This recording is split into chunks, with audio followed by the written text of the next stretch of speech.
জি, ধন্যবাদ। আহ, আসলে আজকে আমি মানে এখানে যুক্ত হবার মতো কোনো প্ল্যানই ছিল না। আমাকে হঠাৎ জানানো হলো যে আমাকে নিয়ে নাকি কি কথা হচ্ছে লাইভে, এই আর কি। তো আমি তখন ব্যাক স্টেজে ছিলাম, তো আমিও জানলাম যে আমাকে নিয়ে কি বলা হচ্ছিল। আমি নাকি একটা ভিডিওতে বলেছি যে নাস্তিকরা মিথ্যাচার করেছে বা এরকম কিছু একটা। সম্ভবত আমার যে ইসরা এবং মিরাজের উপরে যে ভিডিওটা, সেই ভিডিওটা নিয়ে মনে হয় কথা হচ্ছিল। সেখানে নাকি আমি দাবি করেছি যে নাস্তিকরা মিথ্যা কথা বলেছে। তো প্লিজ একটু ভিডিওটা কি প্লে করবেন? তাহলে আমার মনে হয় ভালো হতো। আর হচ্ছে ভিডিওটা নিয়ে যে সমস্ত প্রশ্ন ওঠা সম্ভব, আমি কিন্তু ভিডিওটার ভিতরে, স্ক্রিনের ভিতরে রেফারেন্স দিয়ে আমি মানে প্রত্যেকটা তথ্য আমি রেফারেন্স সহকারে দিয়েছি। আমার মনে হয় আপনারা ভিডিওটা সম্পূর্ণ দেখেননি।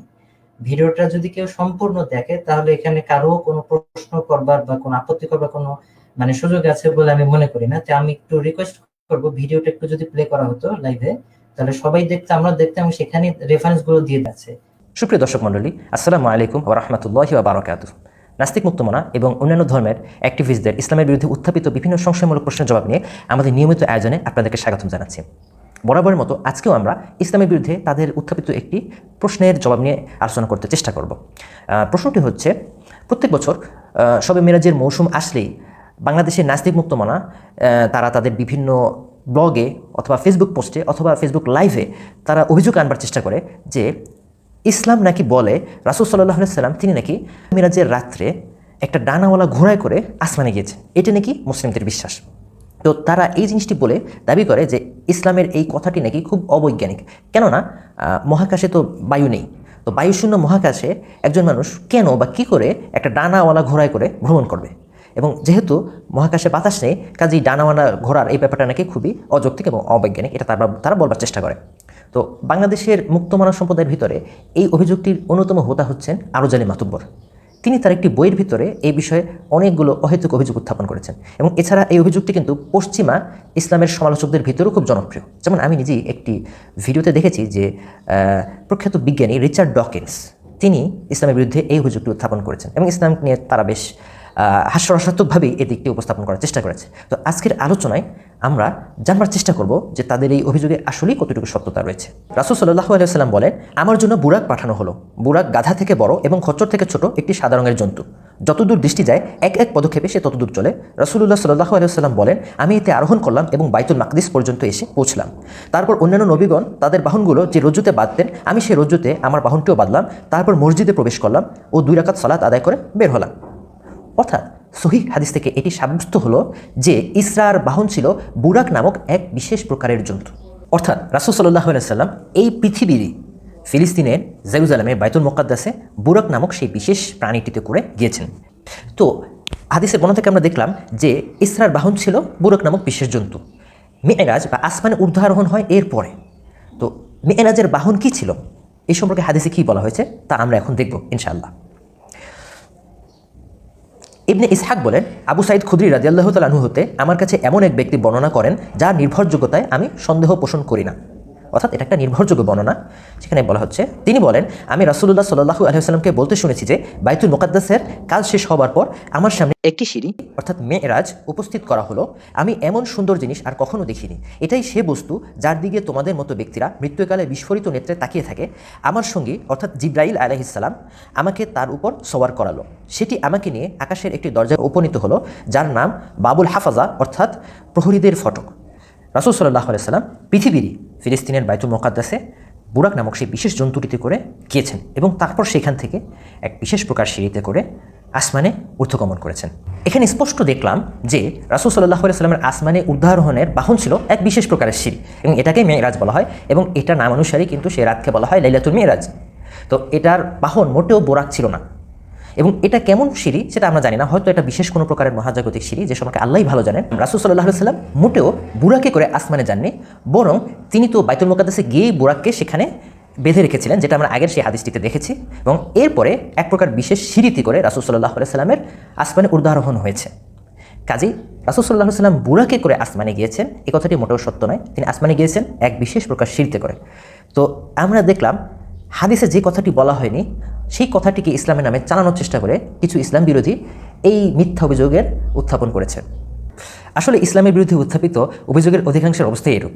এর মূলে থাকে একটা মিথ্যা এরপরে এর উপরে রং চড়িয়ে ফুলিয়ে ফাঁপিয়ে বিশাল আকৃতি দেওয়া হয়, কিন্তু এর মূলে আসলে সত্য লেশ মাত্র থাকে না। এখন 2 নম্বর রেফারেন্সটা আমি আপনাদেরকে দেখাচ্ছি। 2 নম্বর রেফারেন্সটা আরো চমকপ্রদ, সেটাতে আরো মজার জিনিস পাওয়া যাবে, আশা করি আরো মজার জিনিস পাওয়া যাবে।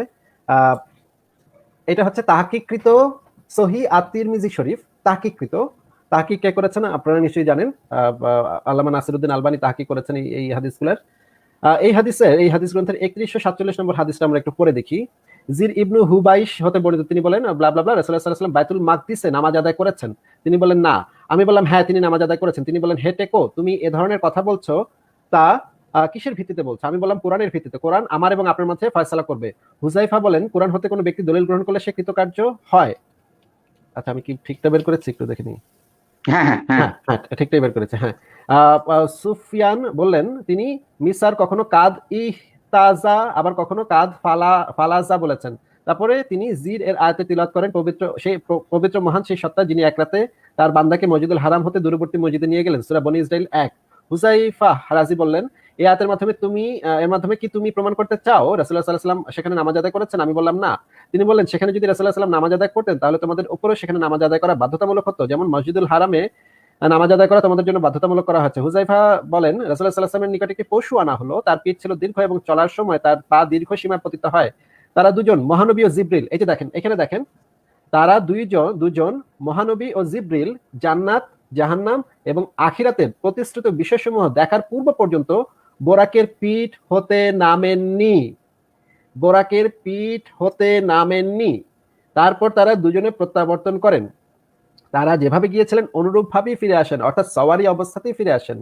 হুযায়ফা বলেন লোকেরা বলাবলি করে তিনি বোরাককে বেঁধেছিলেন, কেন এটি তার নিকট হতে পালিয়ে যাবে, অথচ গোপন ও প্রকাশ্য সবকিছু জানার মালিক আল্লাহ বোরাককে তার নিয়ন্ত্রণাধীন। এটাও আমাদের একটা কোশ্চেন যে তিনি এটা জবাব আছে, এটা জবাব আছে উপরে আসিফ ভাই, এটা জবাবটা আপনি পাবেন যদি সুনানে সহিহ আত-তিরমিজির 31 নম্বর হাদিসটা একটু আমাদেরকে স্ক্রিনে দেখানো সম্ভব হয় ihadis.com থেকে।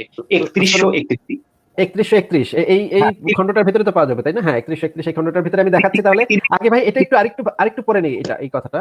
আচ্ছা, এখানে পরিষ্কারভাবে বলা আছে তারা দুজন মহানবী ও জিবরিল জান্নাত, জাহান্নাম এবং আখিরাতের প্রতিশ্রুত বিষয়সমূহ দেখার পূর্ব পর্যন্ত বোরাকের পিঠ হতে নামেননি।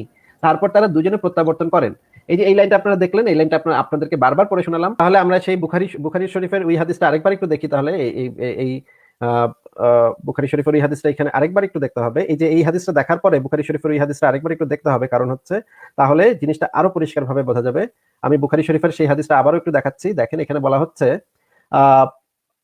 এরপর তাতে আরোহণ করে আমি এরপর দেখেন, এরপর মানে কি এরপর তাতে আরোহণ করে আমি জিব্রাইল সহ চলতে চলতে পৃথিবীর নিকটতম আসমানে গিয়ে পৌঁছলাম। জিজ্ঞাসা হলো এ কে? উত্তরে বলা হলো জিব্রাইল। জিজ্ঞাসা করা হলো আপনার সাথে আর কে? উত্তর দেওয়া হলো মোহাম্মদ। প্রশ্ন করা হলো তাকে আনার জন্য কি পাঠানো হয়েছে? তিনি বললেন হ্যাঁ।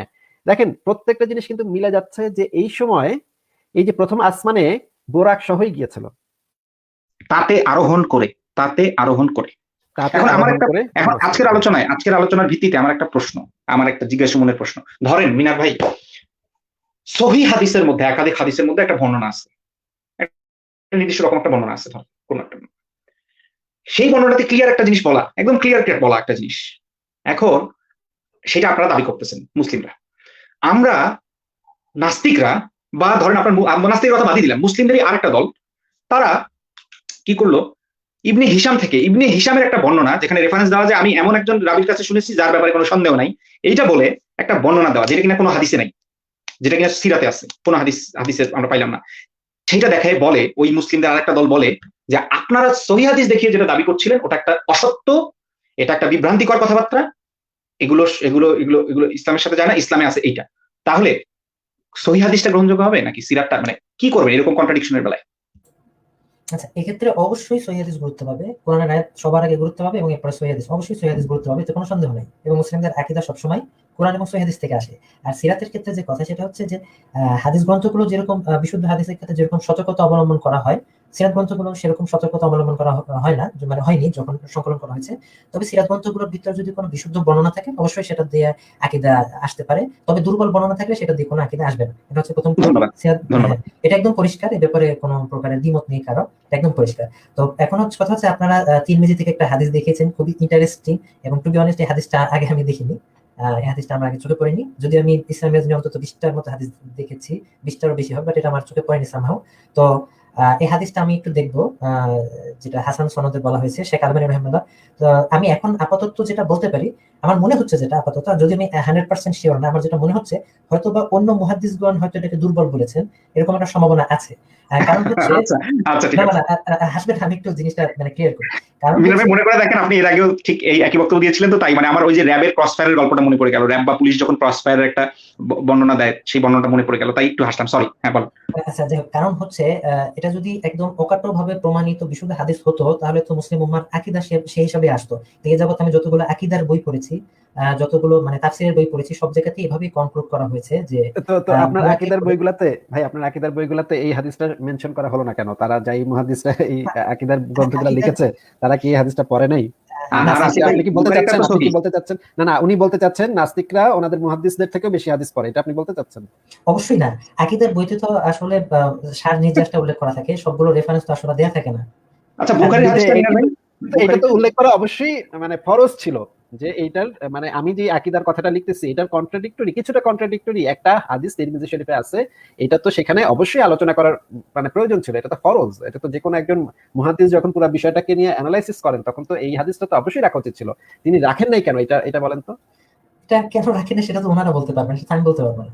মানে ওনারা কি ইচ্ছাকৃত ভাবে রাখেন নাই, নাকি ওনারা ওই হাদিসটা পড়েনি নাই? যদি না পড়ে থাকে তাহলে তো বোঝা গেল যে নাস্তিকরা মুহাদ্দিসদের থেকে বেশি হাদিস পড়ে। আর যদি তারা ইচ্ছাকৃত ভাবে ওই হাদিসটা গোপন করে থাকে, তাহলে তো প্রমাণ হয়ে গেল তারা মিথ্যাবাদী।